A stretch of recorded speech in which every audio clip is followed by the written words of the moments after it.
Hello les passionnés d'industrie et de RH, nouvel été, nouveau format TRH et tu commences sérieusement à attendre que tout le monde soit en vacances et que tu puisses enfin bosser sur tes sujets. T'as déjà enfilé tes tongs, ça sent la crème solaire à plein nez dans les bureaux, moins de réunions, moins d'urgences, moins de mails. C'est l'accalmie estivale avant de te faire broyer par le mois de septembre. Alors plutôt que d'attendre cet habituel tsunami, je te propose un truc. C'est un cahier de vacances RH. C'est une série audio et vidéo.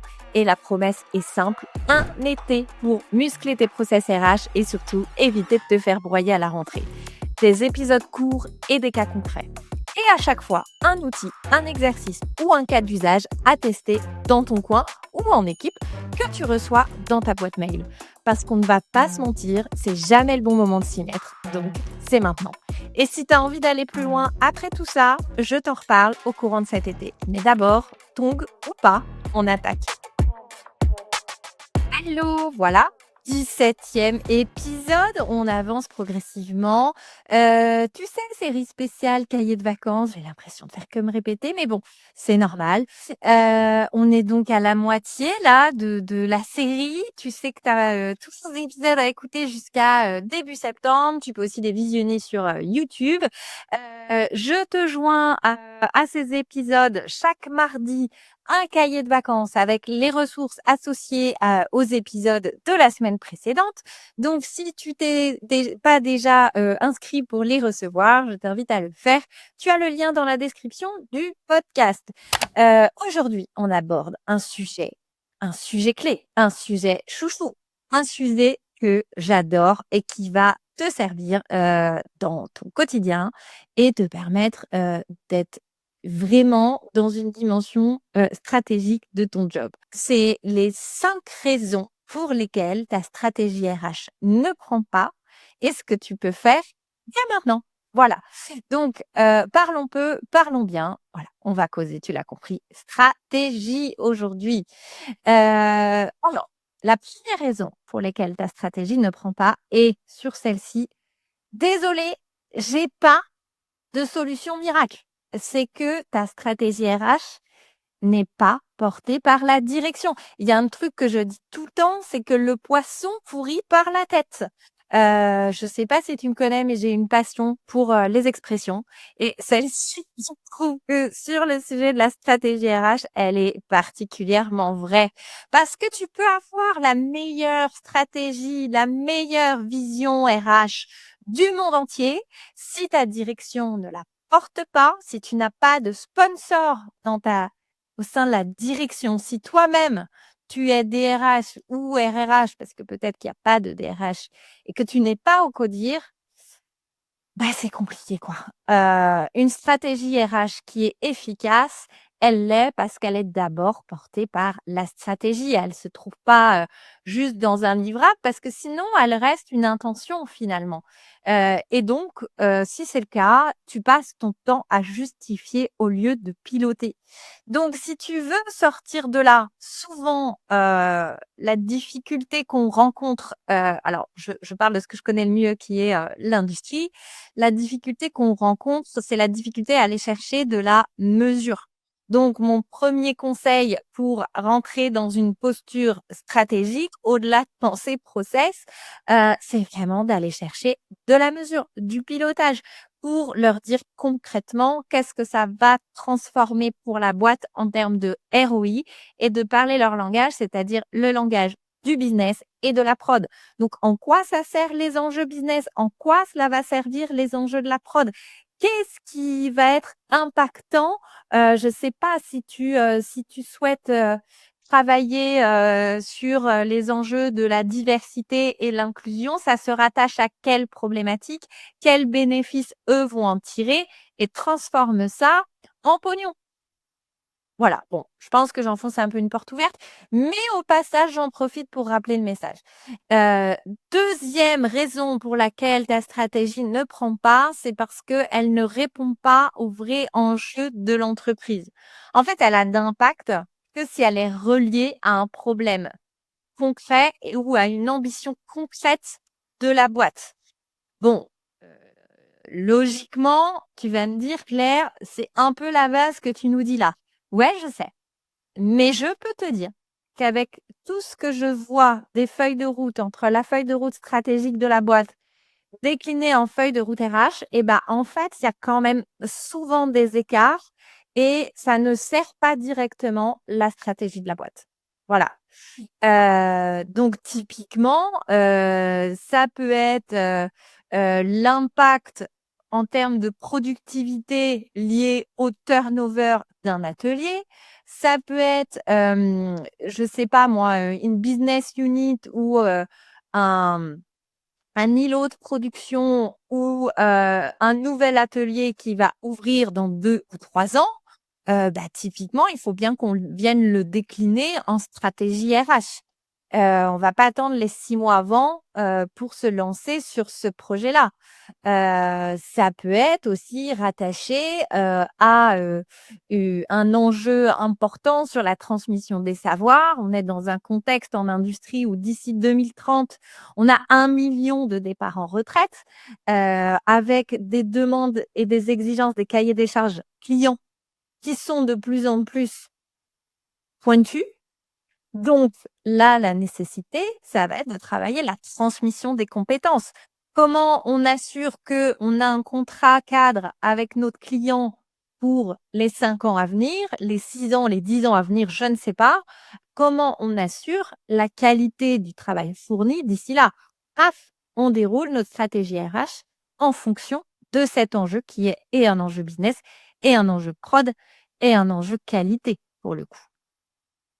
Bref, tu l'as compris, si elle ne sert pas une tension réelle, une ambition de la boîte, ben, elle va rester intéressante parce que forcément, tu vas apporter de la plus-value à l'entreprise en mettant quelque chose en place, je sais pas, en travaillant la QVCT ou autre.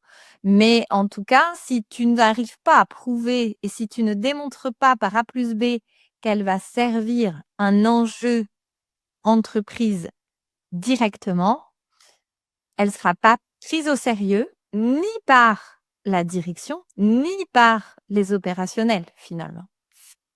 Troisième raison, si ta stratégie n'est pas traduite en plan d'action, elle restera une intention.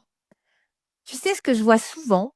En fait, c'est des stratégies RH, sur des termes extrêmement génériques du type, nous allons travailler la diversité et l'inclusion dans les 3 ans.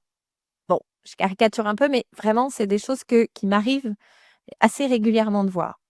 OK, moi, ce que j'ai besoin de comprendre lorsque j'arrive dans une boîte, c'est d'accord, ça, c'est l'intention qui est posée. Elle sert à quel enjeu dans la feuille de route de l'entreprise et comment elle va être déclinée en termes de plan d'action, d'objectifs moyen terme, genre 6 mois, d'objectifs long terme, genre, je sais pas moi, 1 an, 18 mois ou 2 ans.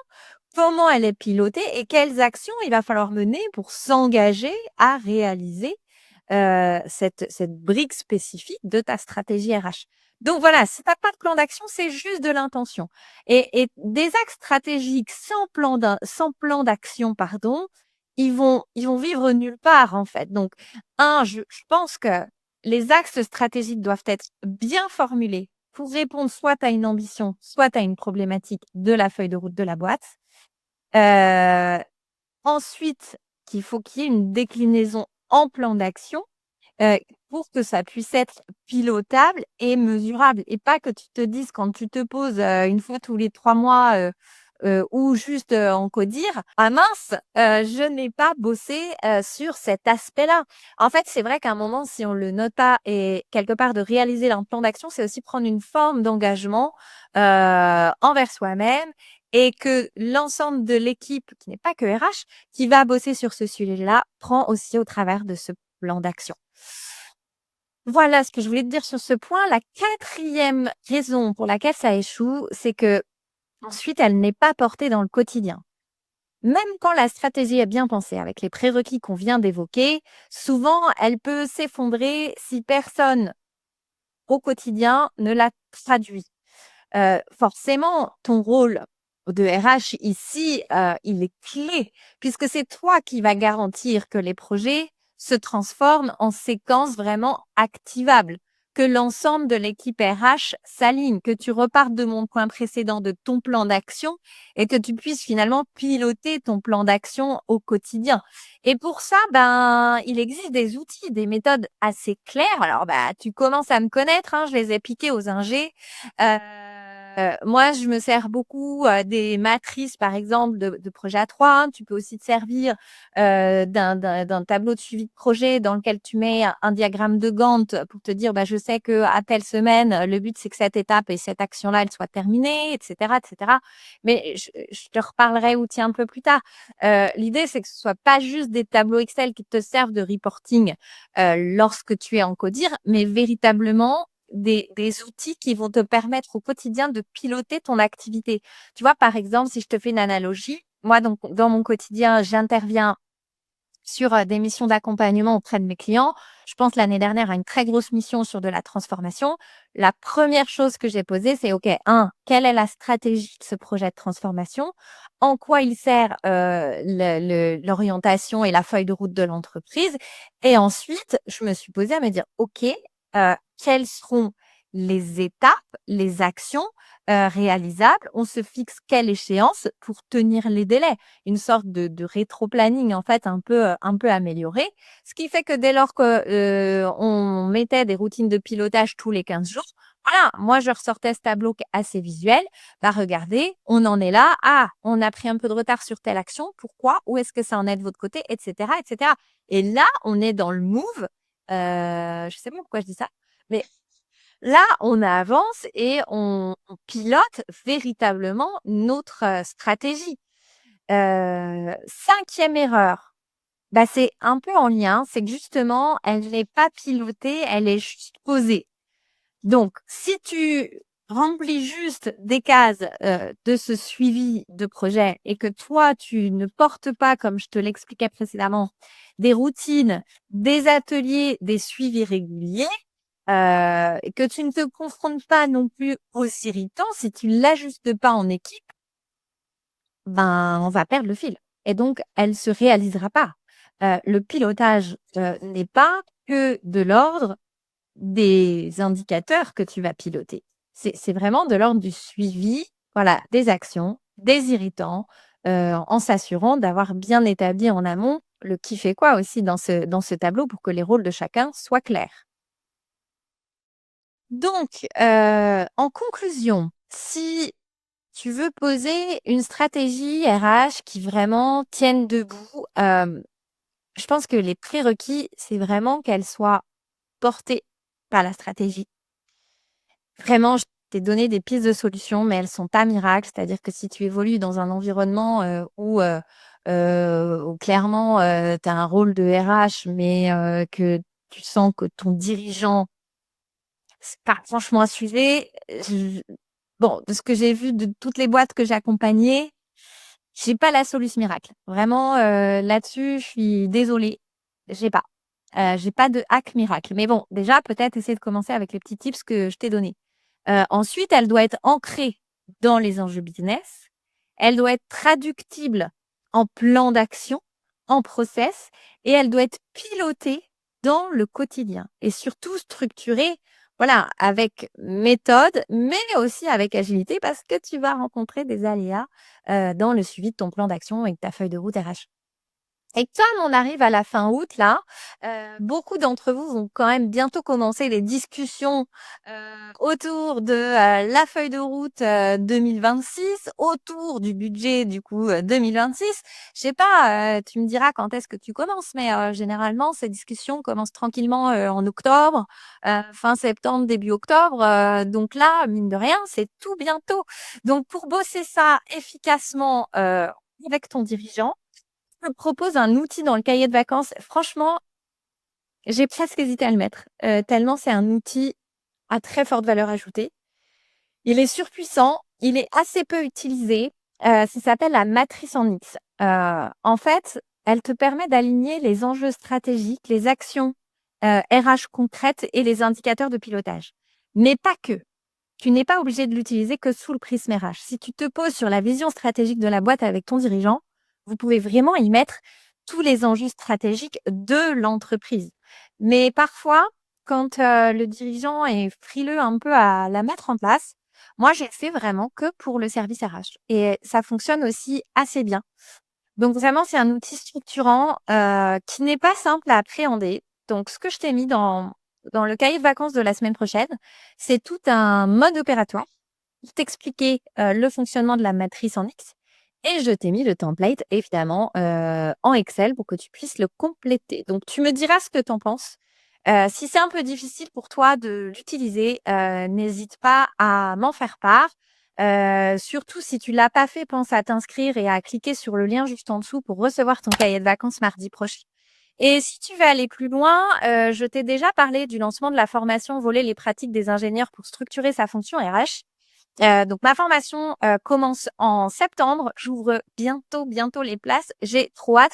Donc c'est aussi un sujet que l'on aborde parce que finalement, c'est quand même compliqué de parler de structuration RH si on commence pas, et si on pose pas des briques dans sa stratégie RH. Et dedans, j'y ai mis mais la méthode complète, les outils, les templates et l'accompagnement pour vraiment transformer ta stratégie en un système qui soit robuste, et accessible. Voilà, pour toi, pour ton équipe, pour le dirigeant, pour la ligne managériale. Et voilà, c'est tout pour aujourd'hui. Bon, t'as écouté, t'as pas mal cogité. Maintenant, il est temps de passer à l'action. Et déjà, bravo parce que t'as officiellement avancé sans même t'en rendre compte.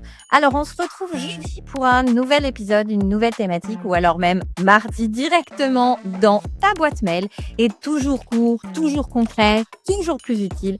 Je te dis à très vite et garde tes tongs pas trop loin pour quand même profiter de ton été. Allez, bye!